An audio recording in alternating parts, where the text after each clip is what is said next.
গতকাল অন্তর্বর্তী সরকারের প্রধান উপদেষ্টা তিনি একটি জুলাই সনদ ঘোষণা করেছেন। আমরা তাকে ধন্যবাদ জানাচ্ছি, স্বাগত জানাচ্ছি। তিনি আগামী 2026-এর ফেব্রুয়ারি মাসের মধ্যে দিকে জাতীয় সংসদ নির্বাচনের তারিখ ঘোষণা করেছেন। আমাদের দীর্ঘ 16 বছরের যে সংগ্রাম লড়াই, দেশের বেগম খালেদা জিয়ার নেতৃত্বে আমরা যে লড়াই শুরু করেছিলাম এবং আমাদের নেতা তারেক রহমান সাহেবের নেতৃত্বে যে লড়াই সমাপ্তি হয়েছে, আমরা এখন গণতন্ত্রের জন্য সামনের দিকে এগিয়ে যাচ্ছি। বন্ধুগণ, এই একটা সুযোগ তৈরি হয়েছে বাংলাদেশের সত্যিকার অর্থে একটা গণতান্ত্রিক রাষ্ট্র তৈরি করবা। আল্লাহর অশেষ রহমতে সেই সুযোগ তৈরি হয়েছে। আজকে আপনি জানেন যে তারেক রহমান 31 দফা দিয়েছেন দেশকে নতুন করে সাজানোর জন্য।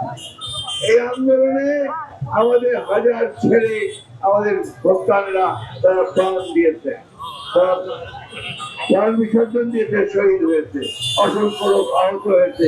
আমরা আজকে তাদেরকে স্মরণ করছে এবং তাদের প্রতি শ্রদ্ধা নিবেদন করছি। সামনের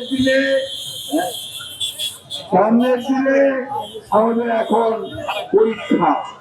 পরীক্ষাটি হচ্ছে শান্তিপূর্ণভাবে এই নির্বাচনের জন্য প্রস্তুতি নেওয়া এবং দেশকে একটি শান্তিপূর্ণ সুষ্ঠু নির্বাচনের মধ্য দিয়ে সত্যিকার অর্থে একটি গণতান্ত্রিক বাংলাদেশ নির্মাণ করা। বন্ধুগণ, আমাদের বিশ্বাস করি আমাদের নেতা তারেক রহমান সাহেবের নেতৃত্বে আমরা সেই গণতান্ত্রিক বাংলাদেশ নির্মাণ করতে সক্ষম হব।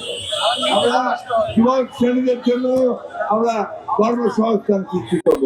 কৃষক ভাইদের তাদের ধান পালন পণ্যের ন্যায্য মূল্য দান করব। শ্রমিক ভাইদেরকে তাদের ন্যায্য মজুরি দেওয়া হবে এবং সকল মানুষের কর্মসংস্থানের ব্যবস্থা করা হবে। নারীদেরকে আমরা ক্ষমতায়ন করব।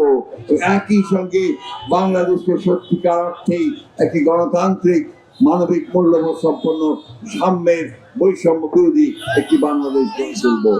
আসুন আমরা সবাই মিলে এই যুদ্ধে অংশগ্রহণ করি। তারেক রহমান সাহেবের নেতৃত্বে আমরা বাংলাদেশের সত্যিকার অর্থে একটা আধুনিক, একটা মানবিক গণতান্ত্রিক বাংলাদেশ নির্মাণ করি।